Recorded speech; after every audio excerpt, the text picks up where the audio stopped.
Today I went to search for something online and I realized that I got to a news site and the news was popping up. It was via video. And so I got intrigued. There was some local news about subway killings, and then I went around the country. I spent about 10 minutes looking at killings from Atlanta and Chicago. And with, with each video that showed up of the news, I got more and more entranced. It was like I was comatose. And with each new video, I spent about 15 minutes just going around the country going, oh my goodness, oh my goodness, oh my goodness. And I got into a state where I had to stop myself. And I said, get out of this. Just get out of this now. Nene, remind yourself, this is not what's happening in your world today. So it's not my present reality, and it is a reality in the world somewhere. But I had to catch myself because it was easy to really go down this rabbit hole. And the rabbit hole would have paralyzed me to not begin my day, to be in a fear factor, and to basically want to get back under the covers and hide. And so I decided to start the video today with this because we all are faced with such fear and terror and violence in the world. Should that dictate our lives? And what impact does that actually have on our mental health and our framework of physical health? I will be doing some topics dealing with stress and depression during this pandemic. It has reached epidemic levels, as has, the numbers of COVID-19. So I'm here to put it into a different perspective, that we need to, as they say on the airplanes, take the oxygen mask and put it on yourself first.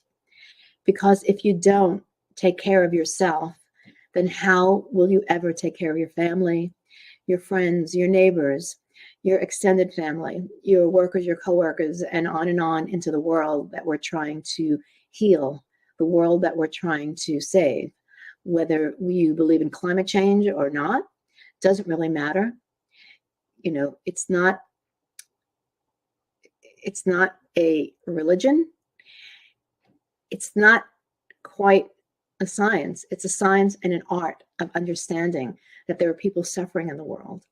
So when you look at yourself and your own health, where do you want to position yourself into the realm of healing? And we're really going through a paradigm shift these days, aren't we? I mean, it used to be there was one illness and one treatment.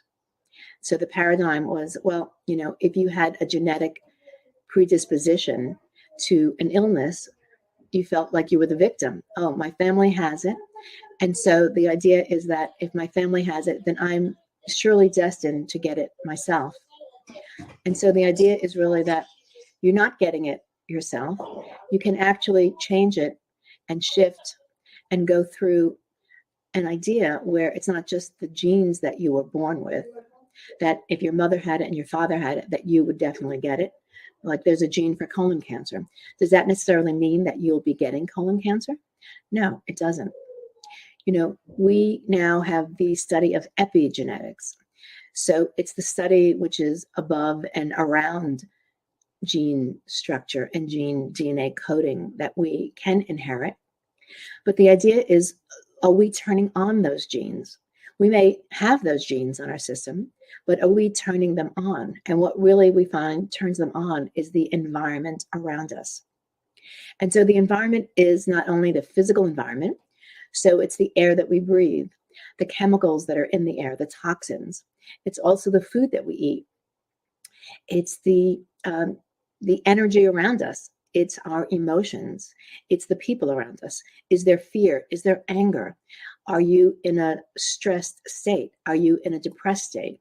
I mean, how does all of this impact us is really the study of epigenetics. So we find that we are now able, in so many ways, to determine our health.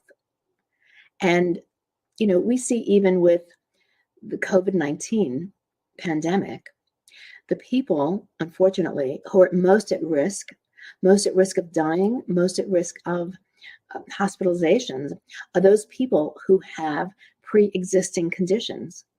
So things like obesity, diabetes, cardiovascular disease, they are the ones that are most at risk. And myself, being a holistic practitioner for 37 years, I have always believed, and again, it's the science and art of health and healing, that you can heal yourself because the body is miraculous.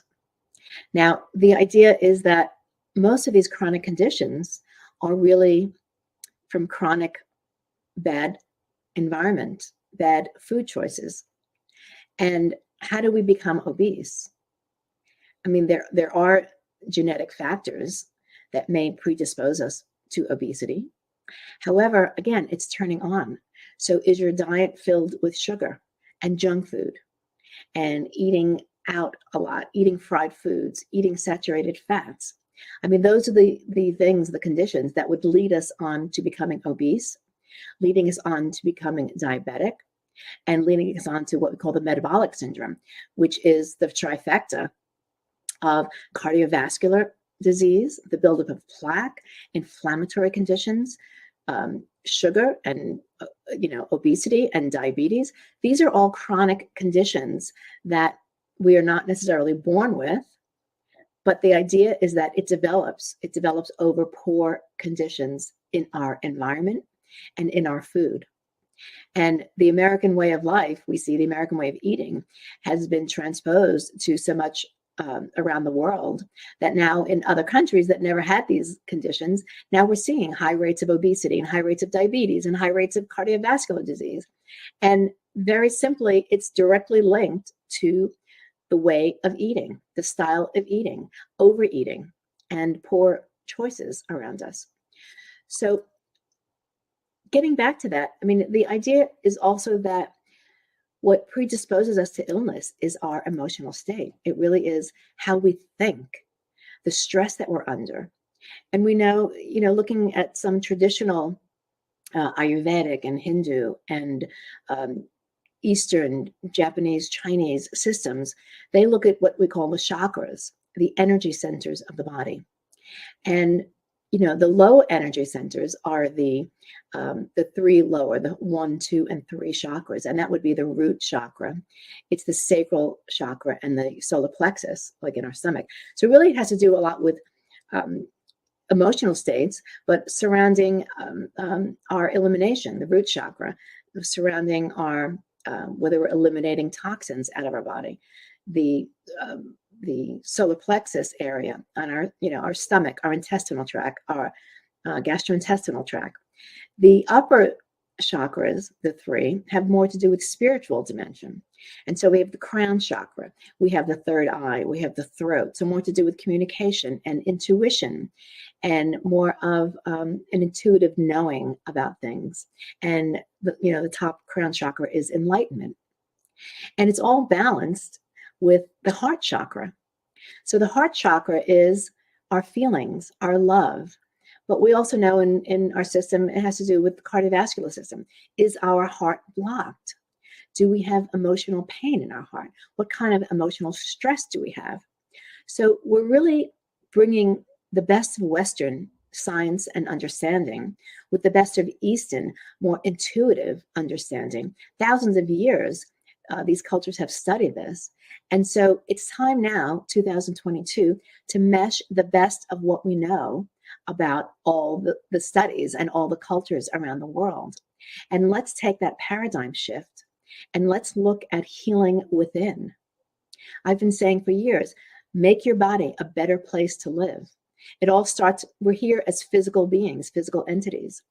And, in the Eastern tradition, the body is the temple. We don't usually treat our bodies like temples. The highest good, so that our bodies perform and function for us well into our hundreds. Ideally, that will be the case for me and for you. Why not believe in the miracle of life and the miracle of rejuvenation? Because my message is, at any age, you can recreate yourself.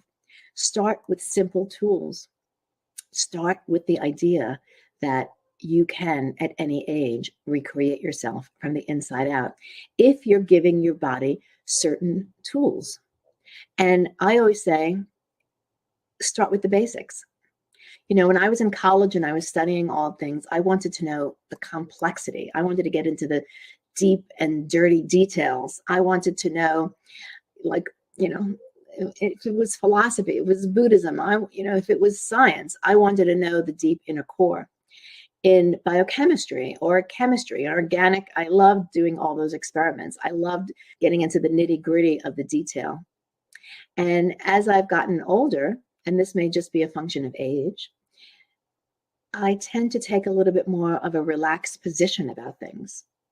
I remember even when I was young and I had to study the multiplication table, I gave myself a challenge. Well, what if I forgot the multiplication table? It's just how my mind worked.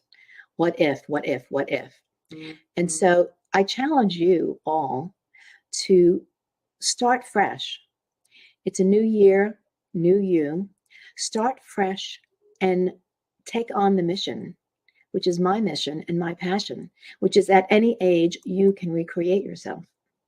And how do we do that? I mean, first we want to see, we have physical dispositions, we have physical ailments, but don't worry about how you do it. Start with some basic tools. Start with some tools of, and we know that our emotional state really helps us release our hormones. So in good states, we're producing more serotonin, oxytocin, kind of the love hormone. In times of stress and exertion and fear and flight, we produce more of the cortisol, and we produce more of the adrenaline, which is, or norepinephrine, the fight or flight. So we're ready to fight or we're ready to run. And so those are not the tools of healing. I mean, those are temporary hormones that will get us out of a tight situation, out of immediate crisis. But long term, if we're under that stress and under that duress, those are not the hormones which will help us heal. We need to be in a more quiet, meditative state for healing. And so I would say, let's take it on to have this be your best year ever. And recreation begins with some simple things. Don't try to throw yourself into some program, like a New Year's resolution that you won't possibly achieve. So I would say 5 things to start with. What are the 5 easiest things? Start with drinking more water. Simple. Try to get up to 1 quart a day. Move up to 2 quarts a day. Move up to 3 quarts a day. Move up to 4 quarts a day. And as you're doing this, evaluate, how do I feel? And you'll see the more water you drink, the less caffeine you'll drink, the less alcohol you'll drink, and the less you'll want to eat. It will be filling for you. So start with that. Don't focus on what you need to get rid of necessarily. Just begin to add some of these tools into your program and start fresh. And keep a running diary of what's going on. Okay, so 1, drink more water. 2, every morning, center yourself with morning breathing. Most of us have alarms. Make it a soothing alarm so you're not jumping out of bed right away. And just before you actually get out of bed, you can still be lying there or you can sit up in bed. Start with the breath. So start with the technique of breathing in through the nose and exhaling slowly through the mouth. So if you start with a count of 3 inhalation, then double that to 6 exhalation. And what you can do is then increase slowly. So you can start with 5 inhalation, hold 1, 2, 3, 4, 5, and then 10 exhalation. Count to 10 and you exhale. And you can start prolonging that even more. You can start with 10, then 10 deep inhalation through the nostrils, hold it, maybe a count of 5, and then exhale slowly, a count of 20. The more you do it, the more it will become like second nature. So, water, breathing. The next thing I like is to say, I am willing to let go of. Letting go, creating a vacuum, all those things that no longer fit in your life, that no longer serve you, that no longer have meaning for you, that are toxic for you. So just start with the willingness. The words are, I am willing to let go of, you can fill in the blanks, or if you don't know what they are, I am willing to let go of every person, place, or thing, situation, condition that no longer serves me at my highest level. I am willing to let go of any person, any place, anything, any condition, any environment, any thought, any self-limitation. Again, fill in the blanks for you, or use this general letting go that no longer serves me at my highest level, at my highest self. So be willing to let go, let go, let go. And in doing the letting go, you're basically creating a vacuum where now you can allow other things to come in that can serve you. The other step is actually having some affirmations and affirming to yourself, your mind. And remember, your brain is like a computer. So you're giving it now. You're letting go of information you no longer need, and you're attracting in or putting in information now that will bring you to your next level. So you can affirm to yourself, my immune system is working perfectly fine. My body is healing. My white blood cells are doing their job. I am dropping 5 pounds. I affirm that right here, right now, I am in a healthy lifestyle. I affirm right here, right now, that I am in only healthy relationships. And it may have started like, I'm willing to let go of all relationships that are no longer healthy. And now you're in relationships that are healthy. So you're releasing in the letting go. I'm willing to release. I'm willing to let go. And then the next stage of that is you affirm, my immune system is working perfectly fine. I am feeling really fantastic. All good things come to me. So you're releasing, and then you're attracting. You're magnetically now attracting. The next stage of it is taking and centering yourself by just taking one step at a time. Don't necessarily jump into the future. Stay mindful. Stay in the present moment. So the idea is, stay into the 1 second. Start with 1 second. This second, I am here. Be mindful. This is what's called mindful healing. So you're staying focused, you're staying attentive on just this breath, just this second, just this moment in time. And you're not jumping into an illusory future. Or what if something happens? What if the sky falls in? What if it snows tomorrow? If it's snowing right now, stay in the moment. It's snowing. Present tense, always present tense, never future tense, and never past tense.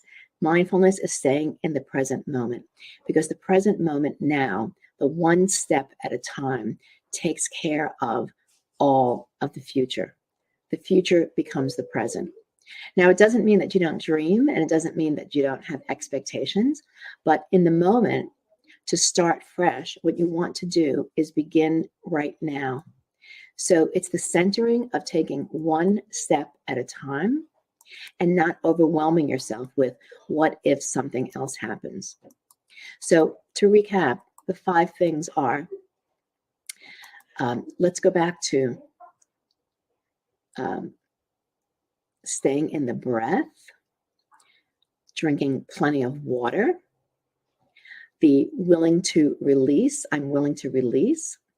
I am then affirming what is true and present. And again, you may not feel in the moment that it's true. My immune system is working perfectly fine. My immune system is working perfectly fine. You may not know or feel that that's true. You might be in the midst of COVID. You might be in the midst of a cold, a flu. You might be in the midst of some storm, some inflammatory storm. Whatever that is, just keep it's that affirmation to your brain. And remember, the brain, as the nerve centers go, is the biggest receiver of information. So your brain is really receiving all the information. And unbeknownst to you, unconscious to you, it is picking up neurological symptoms, signals, hormonal signals, constantly, all the time. And remember that the body is not static. The body is constantly in motion. And so there is naturally a recreation. Cells die and cells are born. So the idea is it's a constant turnover. It's a constant flow of energy. So don't think that, how you felt yesterday is the same way that you will feel today, or necessarily the same way you'll feel tomorrow. You're all in constant flux. And so work with that energy. You may not know how to go from here to there, but allow your body in its miraculous way to take you there. As long as today you are taking care of yourself, you are working with healing yourself, and you're working with the best is yet to come. So thank you. If you like this, please share, please subscribe, and tune in for the next YouTube video. Thank you so much.